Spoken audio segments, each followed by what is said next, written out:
Good day everyone. So for today's video, mag-create tayo ng 4 PCs, 4 switch and 1 main PC and 1 main switch. So gagawin natin muna is on natin yung HTTP and INTP. So ayan, since nasa HTTP na tayo, pupunta tayo sa index.html. Ikakopy lang natin yung CSS nung Google. Ayan.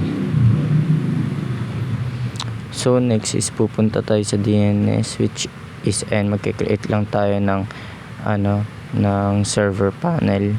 Yan, change lang ng IP address and sa DNS server also.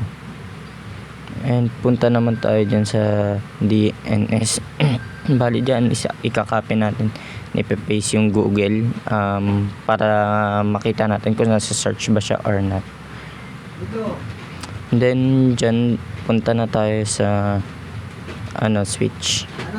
So ang gagawin natin dyan is ayan lang, yung subnet mask lang yung papalitan natin dyan, and also yung sa status, eto yan for checking lang ng yan kung anong status nung PCs.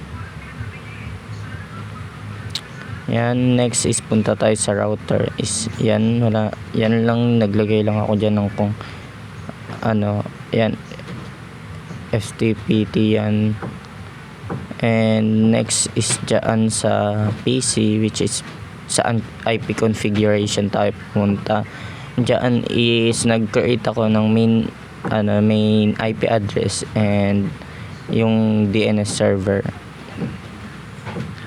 Ayan, so yun lang. Thank you for watching. Have a good day. Bye.